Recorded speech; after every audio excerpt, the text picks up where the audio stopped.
There's nothing like League. And this is the Betfred Super League.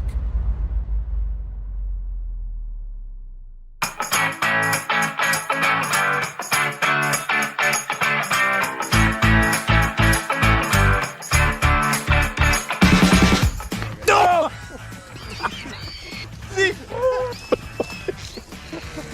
Got me here.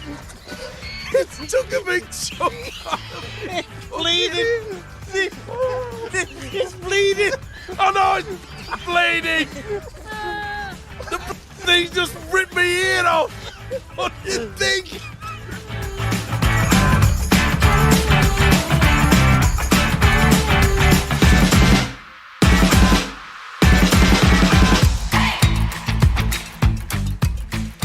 Hello, everyone, and welcome along to this, the latest edition of Eddie and Stevo, the podcast, the best half hour or so of rugby league chat each and every week during the season, here with the blessing once again of our friends at Betfred. Now then, it's a couple of weeks since we last spoke with Stevo because he's now back home in Australia, having left these shores over a week ago. But Stevo, before you boarded the plane to Sydney, a marvellous night for you at Dewsbury. They celebrated the 50th anniversary of you winning the league title back in 1973, and your name now will be forever in lights at their ground. Pray tell us more. Well, I'm not so sure about lights, Eddie, but it was a great opportunity to meet all my old guys that played on that 1973 championship final. Sadly, we've lost quite a few of them, but it was a great night, and it turned out to be a great night for me because they announced that they will name one of the stands, as you have already mentioned, the Mike Stevenson MBE stand, which, as I said, I don't think they're going to put up in lights, Eddie, but it's a real gesture that I'm extremely proud of. Oh, well, so you should be. I mean, that's absolutely fantastic. I know there's the Sir Alex Ferguson stand at Old Trafford, the Sir Kenny Dalglish stand at Anfield, and now we have the Mike Stevenson stand at Dewsbury. Well done. I mean, fantastic. And about time that Dewsbury recognise what you've done for them and for the game. Well, thank you very much, Eddie. As I say, it's a great honour, but on that evening, I made it quite clear that I want all the fans to visit when they visit the Dewsbury ground, is to not only remember me, but remember what we achieved in 1973 against all the odds. We beat the odds-on favourite Leeds to win the championship. So it's behind my name.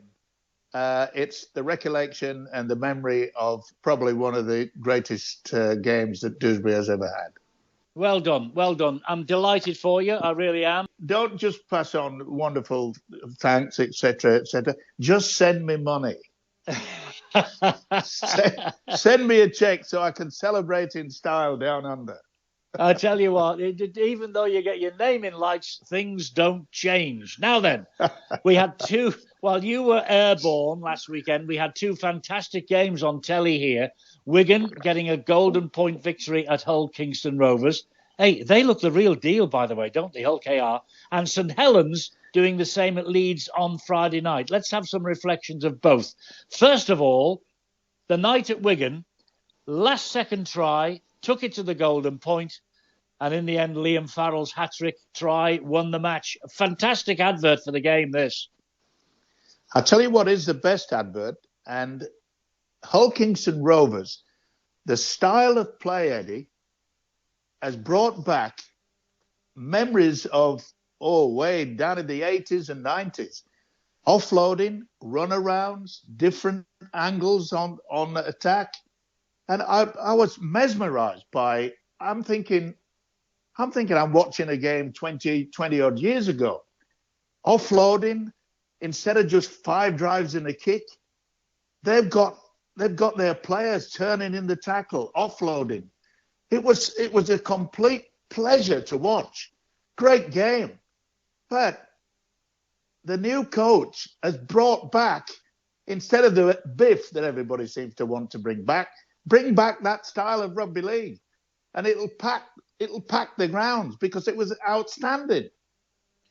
It was, and it was a Thursday night. The crowd really did roll up, and obviously Wigan being the the visitors was the attraction. But, I mean, they could have won it, you know. Mikey Lewis had a couple of attempts, and the one that hit the post and came back, and Matt Parcell was offside from the kick, and then, woof, up the other end, Bevan French, brilliant break, Liam Farrell on his inside, try under the sticks, golden point. Fantastic. It was, Eddie. It was excitement plus. And then the following night, St Helens at Leeds, they did the same.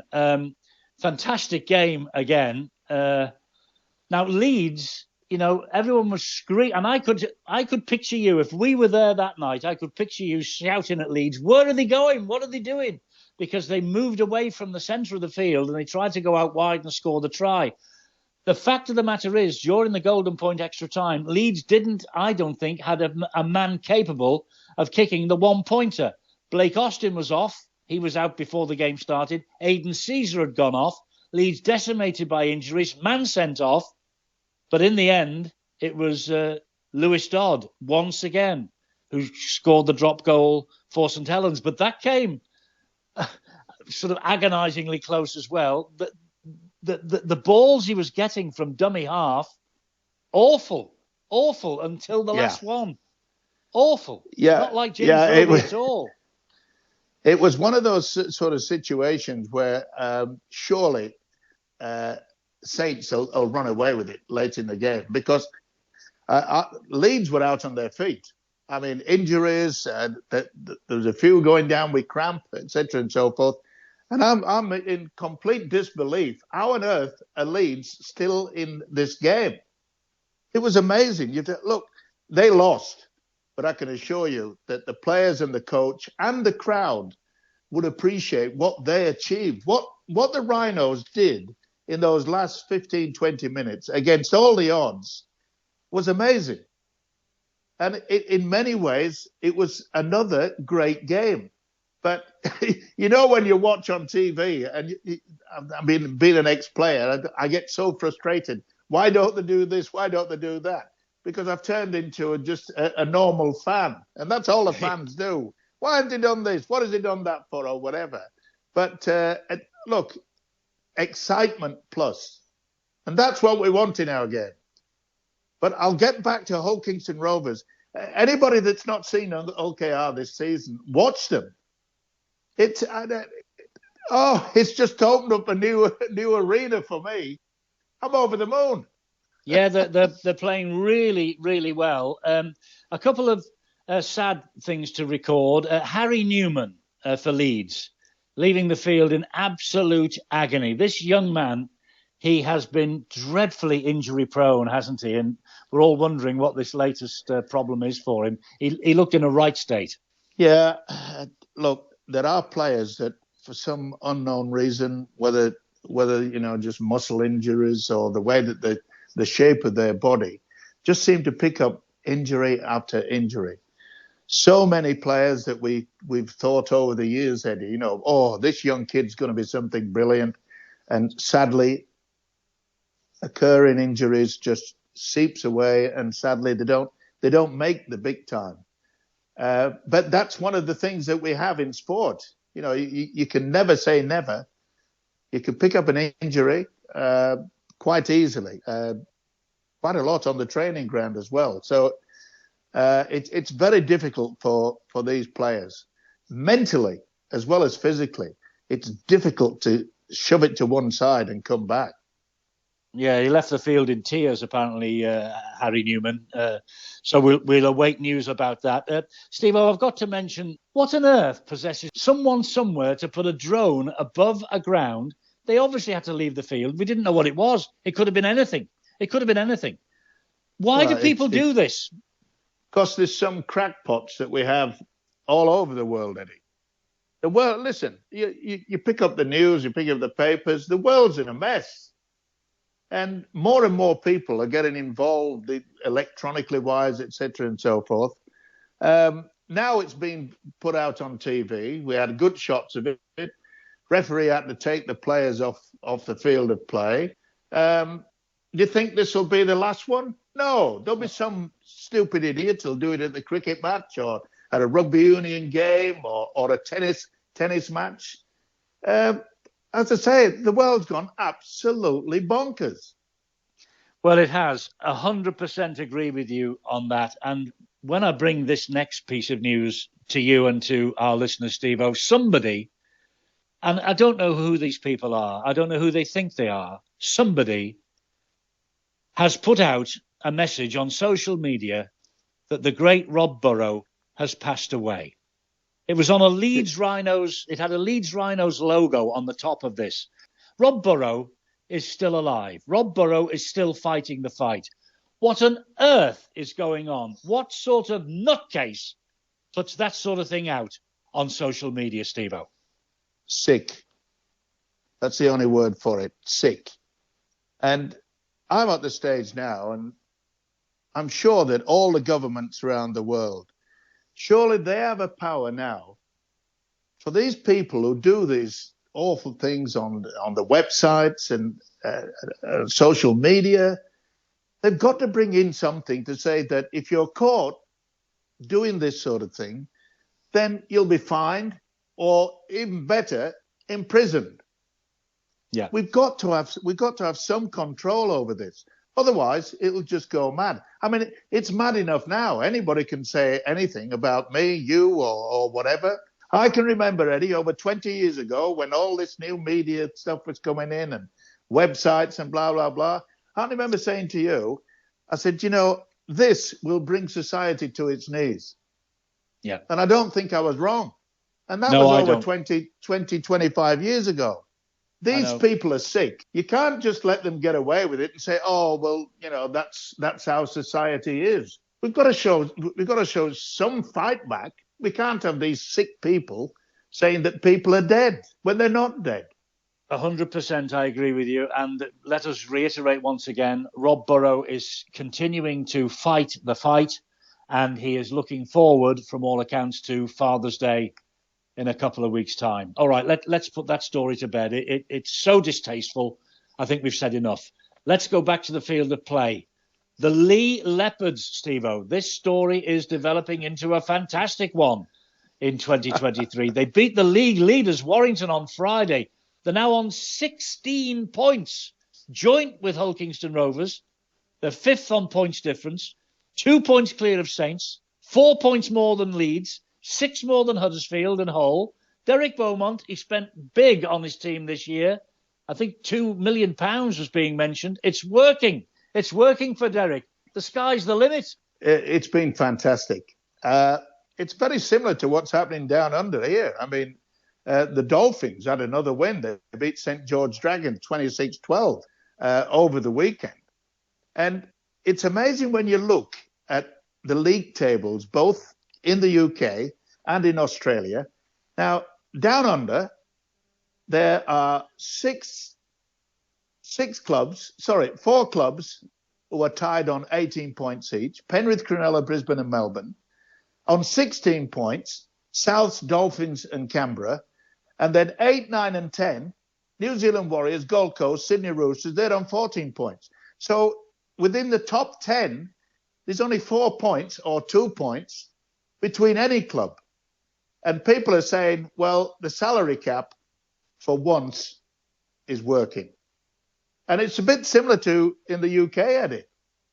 Any of those chances have got to go through. And, as you say, Lee has just been absolutely fantastic. They have. And they face Wakefield at the Magic Weekend this coming weekend. Wakefield played 13, no wins, no points. But David Fafita is on his way back. He's left Australia. He's coming back to Wakefield to try and rescue them. Luke Gale is already there, but Luke Gale has yet to play. Does one or two men really make a team that's in such desperate straits? Can they rescue Wakefield from this situation? They're only 4 points off Castleford, of course. Yes, they can, providing that the rest of the team realise that you can't just say, well, here's the ball, do it. Maybe those two players have got to ensure that it's not as vital on the field of play. It's as vital off the field of play, to give them the confidence, to give them the experience. It's not just a matter of trotting out for 80 minutes. They've got to try to turn the clock back, try to get back into the scheme of things. But the trouble is that they don't have as much depth as some of the bigger clubs. And that's always a problem. We've always found that in the UK and in Super League, is that if you get about 4 or 5 injuries, then you're going to struggle. Whereas some of the top clubs, they can afford to pay a little bit more to have a lot more depth. And once you start losing that depth, you're struggling right the way through. And look, Wakefield will try. I know I was criticised, 7 or 8 weeks ago or whatever, and I said, I think they're doomed.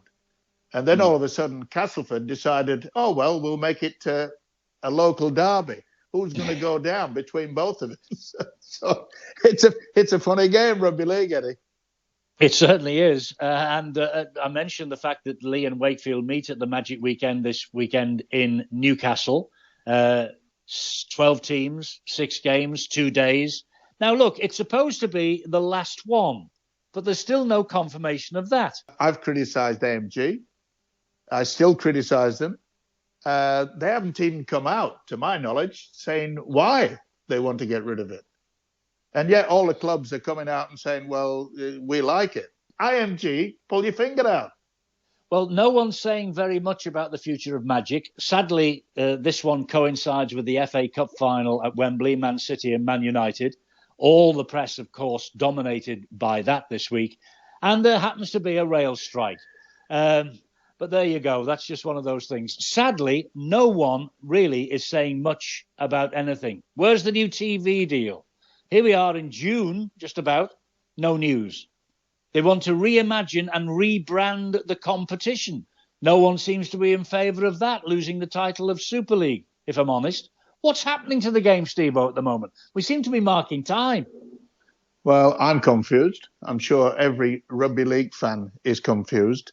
The players are getting confused, and I'm sure that the people who run the clubs, the CEOs and the managers, they'll be confused because they all voted for this company to come and change the old concept of where we're going. This is all new. This is whatever. But getting rid of something that's a success, to me, looks stupid. And to leave it so late to come out with a television deal, because if we do not get television, our publicity will come to a halt. Look, television is our saviour. It was our saviour when Rupert Murdoch took over and created Super League. Whether we like it or not, we were doomed. We were going back to part amateur. The worst thing on earth is confusion. Irrespective of whether it's sport, your life, or whatever. If you're confused, you lose interest. Oh, well, they don't seem to be bothered about us. As I say, pull your finger out. Get on with it. Yeah, we need some news, and we need some positive news from somewhere. But it is that time of the year, of course, where the clubs are looking forward to 2024 and beyond. Players are being touted around and reported to be in the process of negotiating with other clubs. I think May the 1st. Don't get me on this one, Eddie. You know I hate it. Take this guy from Salford. It's signed a long-term deal. Now he wants to get out of it. Yeah, Tyler Dupree you're talking about. He handed in a transfer request this week. He's contracted to 2025. Hull Kingston Rovers have said they've had 2 bids turned down for him. Wigan are also after him. Ian Blease, the chief executive at Salford, is adamant, and so is Paul Rowley. Dupree is going nowhere. And so they should. But at the end of the day, how can they stop him? How can they stop him if he won't play? Cut your losses, isn't it?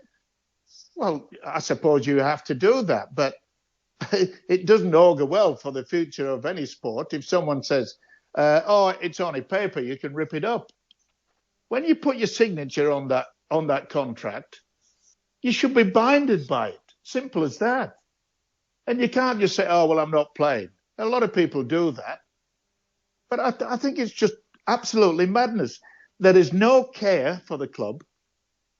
I mean, years and years and years ago, if you made a little money, they had said, right, you played 10 years and we'll have a benefit. And Here's a lovely cheque for maybe £1,000, which was a lot of money a long time ago, because you were paid for loyalty. I don't think that word exists now in rugby league. Loyalty. Well, I remember once on Boots and All, you looked straight down the camera, you got a piece of paper, and you went, "That's the contract. Rip it up. Nobody takes any notice anymore." Yeah, I mean, to my way of thinking, if you did that with a contract when you've signed up to pay a mortgage, I don't think that you can just rip it up. I'm not paying you. You'd be out in the streets again. Well, you would. And, all the legal eagles will be saying, "Oh, I'm afraid you can't do that." Blah blah blah blah. They make a fortune. We're just in a world of people like, I really don't care. It just makes a mockery of any legal issue. What's the answer? Even if they change the rules and say, right, you've got to do this before the 1st of May, which is ludicrous. Sadly, it'll all go on behind the counter, so you don't have to come through. But I'd rather have it behind the counter, where you say nothing until the last game of the season, because that poor lad who's bought the jumper, bought the boots, bought the cap, bought everything else, with Harry Bloggs' name on it, being so proud, at least he's not going to be disappointed midway through the season. No, I agree with you 100% on that. And to be fair to Tyler Dupree, although all this is going on, he really is playing well for Salford. And, he is a bit of a cult hero at the Red Devils. So let's hope that he stays where he is. They're doing well this year. They're up and amongst the big boys. And they've got to try and hold on to the stars. It's no good the big teams coming in and cherry-picking these players. If Tyler Dupree stays with Salford, I think they'll progress. I do. It amazes me that these people think they can just walk away from it. But Rugby League hasn't got the millions of pounds, which we always say. And if your star player decides to take his bat and ball home, I'm not saying Tyler Dupree is going to do this, but say, your star player of a club says, "I want away. You're not going to let me go. Right, I'm not playing for you." What do you do then? He's in breach of contract, but do you then follow on and say, right, well, if you're not playing for us, you're not getting paid, because then they're both in breach of contract? I don't know where you go with it, Stevo. I'd hate to run a club. Well, that's why I hate to say it on all the CEOs going around, is that maybe some of the clubs aren't run as efficiently as other clubs. And that's also a problem. But I admire what Salford are doing. You're going nowhere. Simple as that. He's come out with a big ball. Salford's come out with a bigger bat. Fair enough. Yeah. Bang. Let's start again. All right. Something that's reached me just this week. Daniel Anderson, the former Saints coach, he had a fantastic record at St Helens. Double winners 2006, World Club Champions 2007, Challenge Cup again 2007, Grand Finalists 2007, 2008, 3 Challenge Cups, another one in 2008. Daniel Anderson, written large in the history of St Helens. He was involved in a surfing accident last December. It almost killed him. And I just wonder, any news on Daniel Anderson? I think he's been speaking, hasn't he, about the accident just this week. He's doing his best to come out of all this adversity. He could eventually get some feeling back into his body. Now, they do say he can move his fingers and his toes, which he couldn't do a couple of months ago. It was 5 months since the accident. He suffered a cardiac arrest whilst in the ocean. And I must say that he was extremely fortunate that there were 2 off-duty paramedics on the beach at the same time. They dragged him out of the water and saved his life. Now, the Roosters, Sydney Roosters, they still let him work at the club. He does 10 hours a week, and he works on recruitment. He looks through all the videotapes of the junior players, etc., and so forth. And he has been so supported by the chairman, Nick Politis, the CEO, Joe Kelly, and, of course, the coach, Trent Robinson. So they are keeping his mind active. And, of course, the only way for improvement, Eddie, is to ensure that you have an active mind. so that the impulses and the messages can get down to your body. And look, anybody else in rugby league, we're all behind Daniel Anderson. Not only was he a great coach, Eddie, he was a good bloke, one of the perfect gentlemen, unbelievable. And I'm sure on behalf of everybody, our listeners, anybody involved in rugby league throughout the world, come on, Daniel, I know you can do it. He can get back to maybe not 100%, but it would be good if it would be 90%, wouldn't it? It would indeed. It would. You're right. He was a smashing bloke, and he was such a success at St Helens. He got the BBC Coach of the Year at the annual Sports Personality of the Year in 2006. Rugby League has never before and never since had an award from the BBC as the Coach of the Year. So well done to him for that, and please God that he will come out of all this. Happier news, please, Stevo, from down under, as you're now back home. We're in the middle of the State of Origin series, of course. 1980 it all started, and you were at the very first one, you lucky boy. I certainly was. I was working for the Sydney Sun newspaper, and it was played up in Brisbane. It was absolutely sensational. In the very first scrum, there were punches thrown. Arthur Beetson whacked Stephen Edge, the hooker for New South Wales. And of course, Stephen Edge and Arthur Beetson both played for Parramatta at the time. And it started an all-in brawl. And the referee was Billy Thompson. Now, Billy Thompson stayed with me in Australia when he came out. He came out for 7 days to get himself acclimatized into the Australian way of life. And it was then invited onto the television show. Rex Mossop was the big show for rugby league in Sydney. And Mossop said to Thompson, it was your fault. You should have intervened. And I'll tell you what, Billy Thompson said, hang on, have you seen the size of Beetson? he said, no way was I stepping in. And anyway, he got the crowd going. He said, I enjoyed it. I thought it was fantastic. And that was the explosion that made the State of Origin such a draw card today.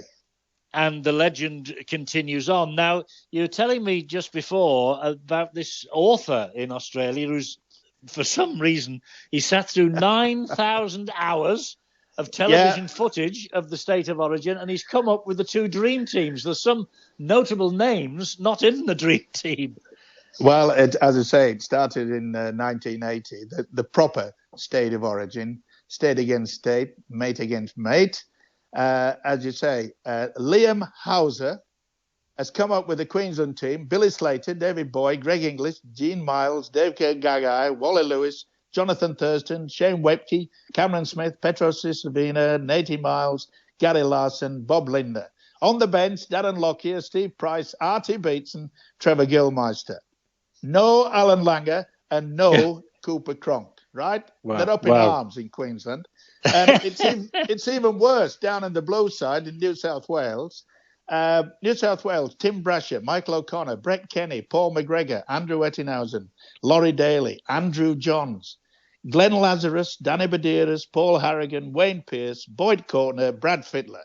And on the bench, Jeff Tuvey, Steve Menzies, David Gillespie, and Steve Rhodes.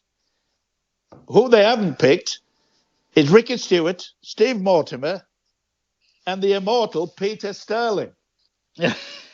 Both states are up in arms and said, how on earth can this bloke, who is he? That's what they're all crying out here. Said. The one thing I think they've got right, he has got right, is that the coach of the dream team for Queensland is Mal Meninga. And that's the reason why Mal Meninga is not involved as a player. Because as a player and captain, Mal Meninga, he never won one series in the State of Origin. And of course, by a country mile, the New South Wales coach is Phil Gould. So there's plenty of talking points out there, I can assure you of it. By the way, the BBC have got a documentary out about Rob Burrow. his documentary is Rob Burrow Living with MND. It's an authorised documentary, and it is in the authorised documentary category alongside Kevin Sinfield's Going the Extra Mile, and it's up for an award at the National Television Awards in 2023. Now, rugby league fans can vote for these two programmes to win the award at the NTAs. The closing date is this Friday, the 2nd of June. And so you can all vote at nationaltvawards.com. National TV Awards is all one word. So can we ask rugby league supporters to get voting now, do you think? Wouldn't it be wonderful to have a rugby league programme winning a national television award? Well, if they're in competition, I hope that it's a tie. Yes. Both of them get the award because they fully deserve it. And we've said it for years, Eddie. Sir Kev, we're waiting. We're waiting. His book is out, Stevo, his autobiography. The authorised autobiography, obviously, of Kevin Sinfield. I've actually purchased it. I've got it on Kindle, and I'm all ready to read it when I go away on holiday in the next couple of weeks. So there's a little signpost for you. You've got a week or two off coming up because I'm away to get some sunshine.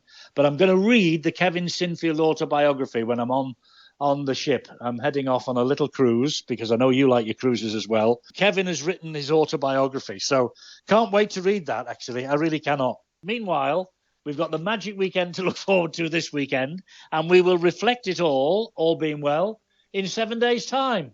Great to talk to you. I hope the sun's shining as brightly down there as it is up here. It's cold, Eddie. It's in winter in Sydney. Oh. Yeah. Let me get the violin out. Don't forget the sunscreen, Eduardo. Don't worry about that. Factor 50. I'm in it. Steve, I'll talk to you next week. Yeah, take care, top man.